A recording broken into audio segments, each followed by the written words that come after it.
What is going on, everybody? I go by the name of Curry, and I want to thank you guys for joining me here today on SneakerPhetish. First of all, guys, Happy New Year. Happy 2021. Welcome back to the channel. Hopefully you guys are doing fantastic. Hopefully you had a safe holiday. Hopefully you guys are still wearing your masks and staying safe out there. Today is going to be a really fun history lesson. I've actually been waiting to get these two sneakers in for quite some time. We're talking today, of course, about the late, great Kobe Bryant, and we're talking about two very iconic sneakers that actually speak to two different and very influential times in his life and actually pay homage to one of the players that he admired the most. So without further ado, let's start with the first one. First things first, we're taking a look at one of the most highly anticipated drops that we were waiting to drop over and over again, and it seemed like it kept getting delayed over and over all throughout 2020, only for it to finally drop on New Year's Eve and to immediately sell out everywhere. Now, we're going to take a look at the box here because this is actually a special edition. This sneaker actually came in two different iterations.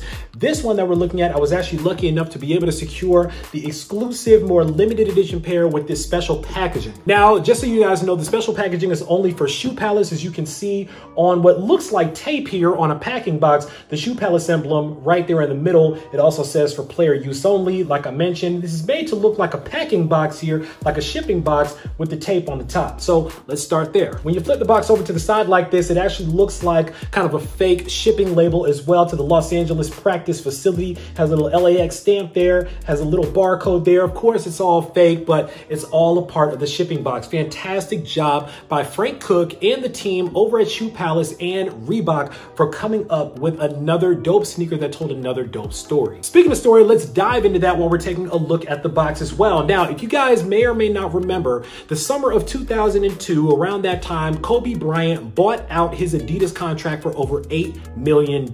So naturally, Kobe wanted to see what else was out there. And at that point, because Kobe was doing so well for himself, a lot of other companies were looking to jump on the Kobe Bryant bandwagon and bring him onto their team. Well, that period between 2002 and 2003 started what is famously known as Kobe's sneaker free agent period. And Kobe took full advantage of that. He wore everything from Air Jordans, a lot of Air Jordans, by the way, to AND1 sneakers, to Air Force Ones, and a lot more. Now, one of the most popular sneakers that he wore, of course, was the Reebok Question, which we're taking a look at today. Finishing up with the box here, you guys can see on the back of the box, looks like a few more labels. On the side of the box here, you see Reebok and Shoe Palace, and you also get the little vector emblem, and you also get the receive stamp on the front of the box as well. Boom. And there it is, ladies and gentlemen. This is the Reebok Question Mid Yellow Toe, aka Kobe Bryant. This right here, definitely one of the most highly anticipated sneakers of 2020.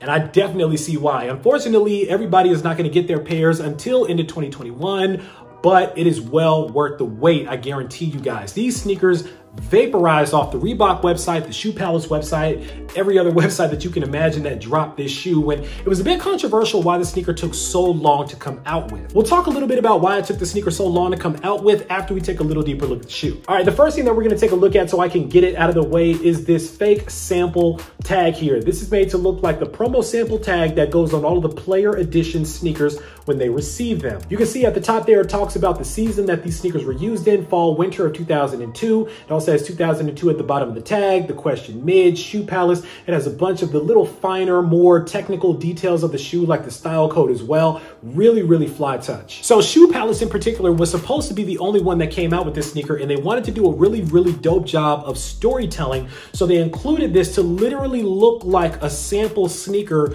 that the regular consumers like you and I would be able to get our hands on. Pretty much exactly the way that Kobe would have received them at the practice facility. All right, moving that a little bit out of the way here, you see on the upper here, you have this nice white tumbled leather. It's very soft, very nice. You also see the gold eyelets going down the sneaker here with the purple Reebok letters in each of the eyelets. And that differentiates on the medial side of the sneaker here. Instead of it saying Reebok, you actually get the Reebok vector logos in each outlet going all the way down the shoe. Moving back around to the lateral side of the shoe here, you guys see that purple and gold Reebok vector logo right in the quarter panels. Right underneath that, you guys see you have the Hexalite technology here. Gold on the inside of it, accented and outlined by the purple or ultraviolet. Taking a top down look at the shoe here. Now, this is really dope. You get another suede toe on this shoe, similar to the red suede toe Iverson OGs that we got. So that's really fly. On top of that, you get the standard tongue here, but on the tongue as well, you also get another purple and gold vector logo. Crazy enough, no extra laces. It would have been dope. I'm not gonna lie. It would have been dope to either get some gold laces or some ultraviolet purple laces. That would have been a nice touch, but Unfortunately, we don't get them with these. Moving around to the heel tab of the shoe here. Now, I'm a little bit disappointed by the way that this was done, but the first thing you have here, of course, is the gold heel tab with that purple outlined question / Reebok vector logo. And underneath that, this is kind of what I had the problem with. You get the Iverson number 3 here, and honestly, I wish that they could have paid homage for the for players use only pack that they did with the LeBron James question mid and the Kobe question mid when they gave him the number 8. I really wish that they put the number 8 on this one instead of the 3, but it is what it is. On the outsole of the shoe here, semi-translucent outsole with that purple Reebok going down the middle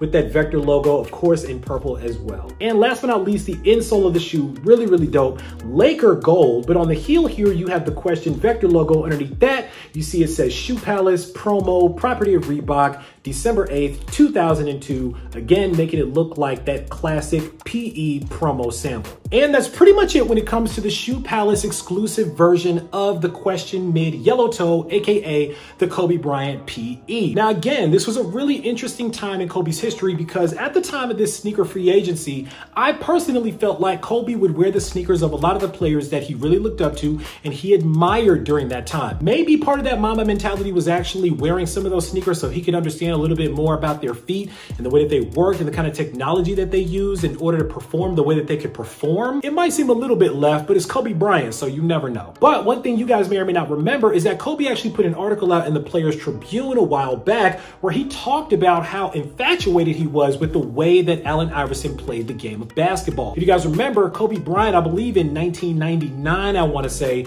let AI drop about 40 some odd points on him and pretty much embarrass him on the court that day. And ever since then, Kobe said that the way that he would obsess about Allen Iverson was almost maniacal. So much so that he actually started studying how great white sharks would hunt seals somewhere over in Africa and talked about the patience and the timing and the angles of attack that they would do, that those sharks would do in order to hunt down those seals. Kobe wanted to have the same approach when it came to guarding Allen Iverson because, admittedly so, Allen Iverson was one of the hardest players that Kobe had ever defended before, and Kobe wanted to find a way to lock him down, and he did when he got another chance to do so. But as a result of that, it's no surprise that Kobe was a huge fan of Reebok. As a matter of fact, if you guys remember, Kobe apparently was very close to signing a deal with Reebok as well that was rumored for about $15 million, but for whatever reason, that deal ended up not going through, but not before he got some really, really fly player editions of course, the Allen Iverson question mid. So a lot of people have had their eye on this one for a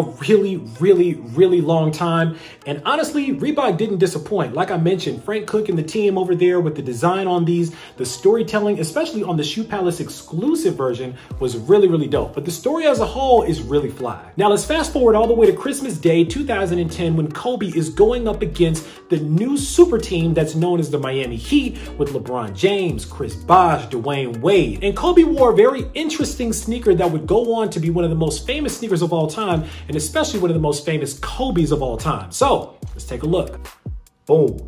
And there it is, ladies and gentlemen. This is the Kobe 6 Protro Grinch, AKA Green Mamba. It's incredible just having this sneaker in my hand because I never owned the original Grinches. And if you guys own the original Grinches, congratulations to you because that sneaker is going for well over $1,000 right now, depending on the size that you need. Let's take a little deeper look. All right, guys, starting with the upper on these here, you have that classic Kobe 6 silhouette here with this really dope Green Mamba scaling all across the upper of the sneaker. I mean, what is there not to like about the Green Mamba, AKA the Grinches? Of course, you have the black swoosh that's embossed on the lateral and medial side. You have this really dope plastic material wrapping around the heel of this sneaker as well. Very, very comfortable. Makes the shoe very comfortable to wear. Taking a top down look at the sneaker here, nothing really different about that from the Grinches here. Again, the Protro is just a bit upgraded for performance in 2020, but stays very, very true to its original silhouette and color scheme. One of my favorite features here is on the tongue here. Of course, you get the classic Kobe logo in red, and you always love to see that phenomenon inside of the toe, right on the edge of the toe on the front of the sneaker. Very, very dope touch. Moving around to the heel of the shoe here, of course, you get the classic Kobe signature in red, and of course, you get the red Grinch laces that goes with the red accents on the shoe as well. I don't know, guys, the red looks like it's probably gonna pop really nice in this sneaker, so if it were up to me,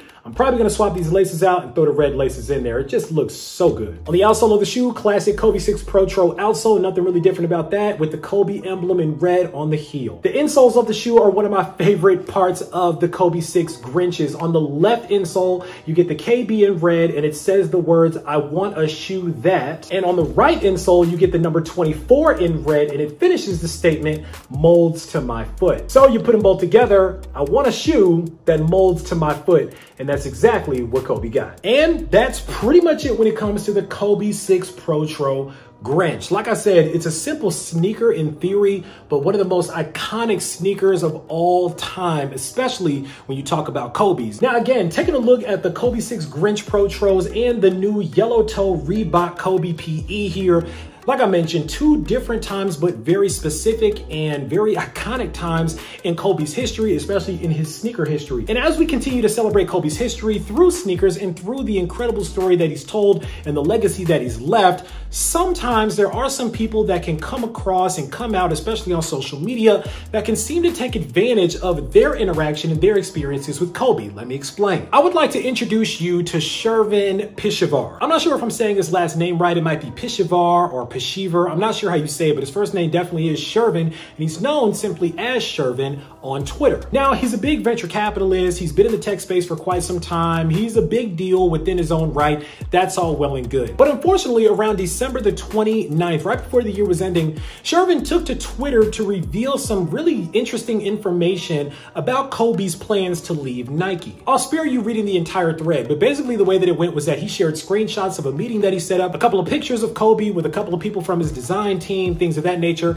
And he talked about Kobe's plans to buy himself out of Nike and to start his own wholly owned, player-owned sportswear and apparel and sneaker company that will be known as Mamba. Now, he also shared some of the design details and some of the preliminary mock-ups and sketches of the original shoes that were going to be released under this Mamba brand. So it was very advantageous, and it's very interesting to think about the fact that Kobe wasn't happy with the way that things were going at Nike, because on our side, it looked like Nike was doing very well by Kobe. But, you know, again, we're not Kobe. We don't know what was going on behind the scenes. So while I can understand and appreciate the fact that Kobe was looking for the next thing, the next level, the next endeavor, the problem for me is that the Shervin guy didn't stop there. Instead of just honoring the legacy of Kobe, he went on to start answering some people's questions. One of the questions that somebody answered was, is this something that you want to continue doing with another entrepreneur, another athlete? And he actually said, yes, this is something that I would like to continue on with, something that I would continue to do. And to me, it kind of shifted the tone from just paying homage to a legendary basketball player to kind of being an opportunist that was using that time and that platform, people already talking about Kobe,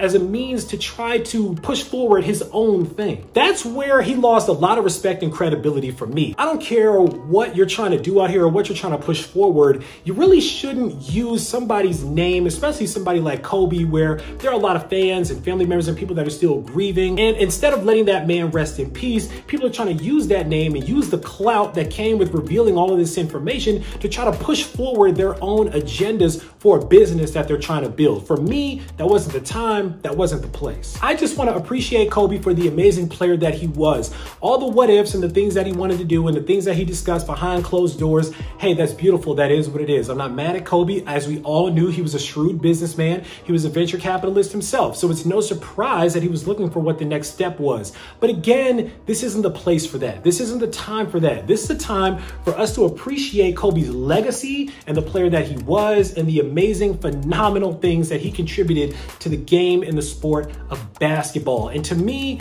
that's the Kobe that I'm going to remember. That's the Kobe that I'm going to appreciate. Not somebody who's trying to be an opportunist on Twitter's thread about what Kobe was trying to get off the ground next. I'm not too concerned about that. Let's let that man sleep peacefully and let's appreciate what he's done for the game of basketball. And let's get back to that, because what I'm holding in my hands here are two incredible sneakers that speak to two incredible times in Kobe's career. And that, I think, is what the focus should be. All right, guys, listen, that's pretty much all that I have to say. Now it's time for you guys to sound off down in the comments. Let me know what you guys think about the Kobe 6 Protro Grinch and the yellow toe Reebok Question Mid Kobe PE. Which one of these are you guys' favorite? Which one do you guys like more? Are these both must cops for a Kobe fan? Are you guys Kobe fans, or are you not really Kobe fans? Me personally, I wasn't the biggest Kobe fan, but definitely was a fan of the man's game. Sound off down below. Let me know what you guys think about these, if they were a must cop or a hard pass. Oh, of course, write it down in the comments. Make sure that you click on that subscribe button so we can welcome you into the Sneaker Fetish family, to make sure you don't miss out on any more heat that comes through like these, because I guarantee you, as hot as these are, I got a lot more heat on the way. As always, I want to thank you guys for joining me here today on Sneaker Fetish, taking a look at these with me, unboxing them with me for a couple of minutes. I go by the name of Kari. This is the Nike Kobe 6 Protro Grinch. This is the Reebok Question Mid Kobe PE Yellow Toes Shoe Palace exclusive. And until next time, I'm out.